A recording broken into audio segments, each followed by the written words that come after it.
sangat mungkin juga saya menerima beliau, dan juga teman-teman di Wakil juga menerima kehadiran beliau.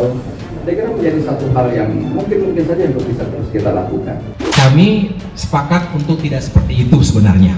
Sekali lagi, tidak boleh memang saling memaksakan. Sementara PKS menyebut mungkin saja Anies berjodoh dengan Sandi.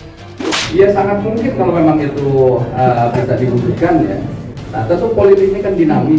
Jadi mudah-mudahan jika kita berdoa, insya Allah dibukakan jalan untuk berjuang bersama. Herzaki Mahendra Putra menanggapi soal peluang Sandiaga Uno menjadi cawapres pendamping Anies Baswedan di Pilpres 2024 mendatang. Ia menyebut pihaknya saat ini bukan sedang ingin mengulang kekalahan di Pilpres 2019.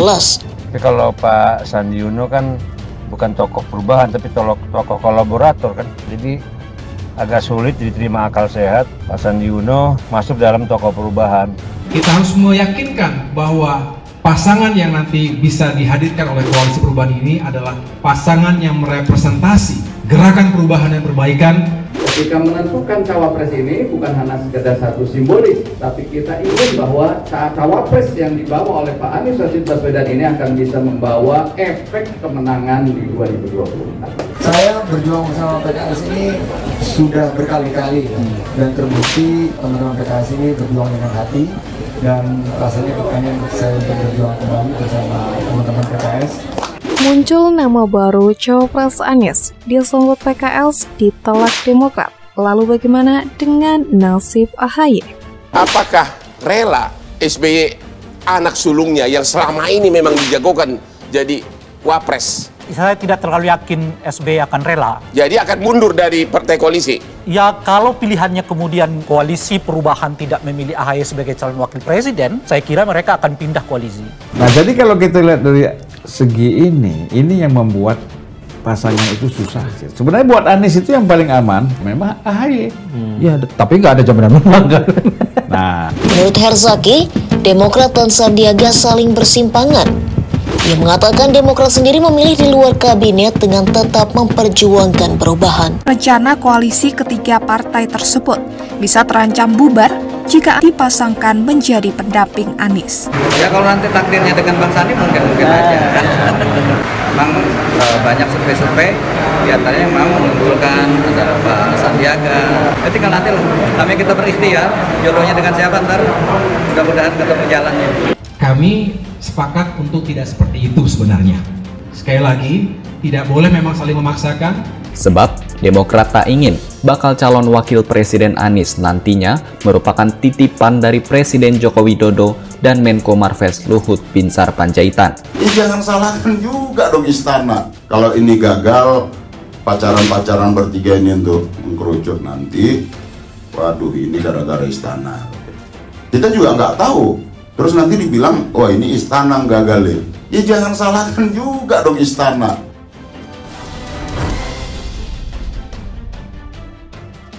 Partai Nasdem resmi mendeklarasikan Anies Baswedan sebagai calon presiden yang diusung pada Pilpres 2024 mendatang. Pengumuman tersebut disampaikan langsung oleh Ketua Umum Partai Nasdem Surya Paloh saat itu di Nasdem Tower Gondangdia, Jakarta Pusat 3 Oktober.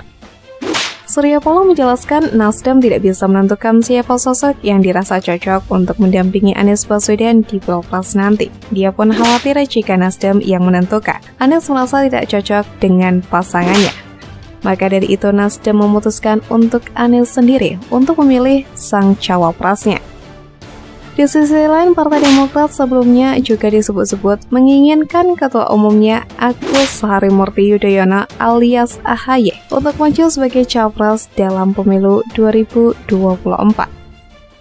Nama Anies dan AHY memang mencuat sebagai pasangan yang didambakan oleh partai berlambang bintang Mercy itu.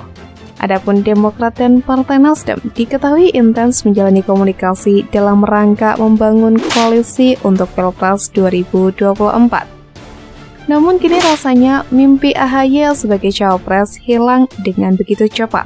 Presiden Partai Keadilan Sejahtera atau PKS, Ahmad Syahiku, yang menyebut partainya mungkin saja mengusung Sandiaga Uno sebagai cawapres pendamping Anies Baswedan.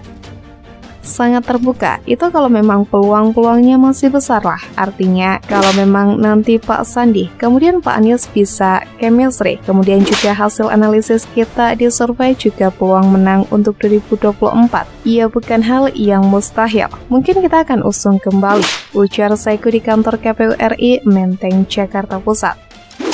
Tentu ini sangat mungkin juga saya menerima beliau dan juga teman-teman di Dapil juga menerima kehadiran beliau.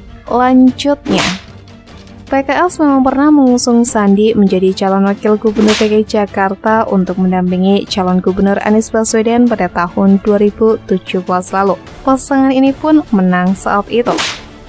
Namun demikian, mantan wakil wali kota Bekasi tersebut berujar bahwa hal ini belum dibahas secara lebih rinci di Koalisi Perubahan untuk Persatuan bersama Partai Nasdem dan Demokrat. Saiku juga mengaku bahwa nama kader PKS Ahmad Heriawan juga masih berpeluang diusulkan partainya sebagai calon pendamping Anies. Terlebih sejak memutuskan keluar dari Partai Gerindra, Sandi juga belum memutuskan kemana akan berlabuh meski sempat dikait-kaitkan dengan P3. Belum dibahas secara detail ya. Nanti insya Allah dalam kesempatan ke depan, kami akan membawa pembahasan Cawapres itu secara khusus. Mudah-mudahan dalam pekan-pekan ke depan lah, insya Allah, kata Saiku.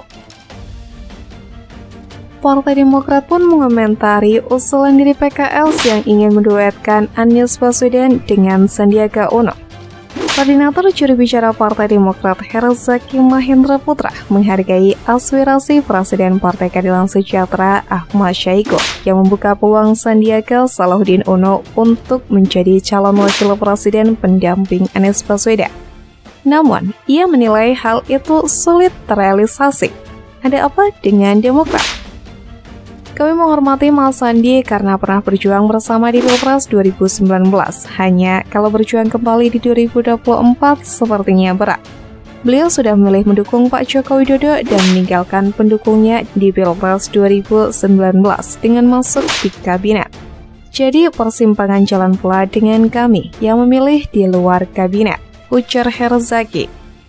Di samping itu, lanjut Herzaki, Partai Demokrat berpegangan pada prinsip bahwa Cawapres Koalisi Perubahan untuk Persatuan diputuskan oleh Anies. Kriterianya akan diusung oleh tim kecil dari Partai Nasdem, Partai Demokrat, dan PKS.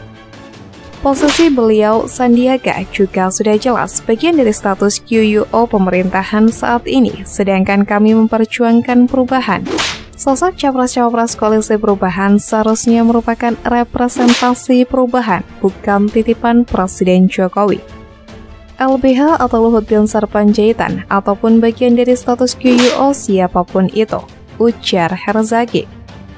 Koalisi Perubahan yang terdiri dari Partai Nasdem, Demokrat, dan PKS memang hingga kini belum menentukan nama Cawapres pendamping Anies.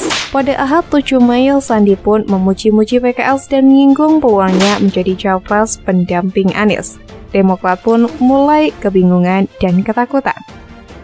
Saya berjuang bersama PKS ini sudah berkali-kali dan terbukti teman-teman PKS ini berjuang dengan hati. Pejuang yang sangat pantang menyerah, tidak kenal lelah dan rasanya ingin kembali berjuang dengan teman-teman PKS, kata Sandi di Bogor.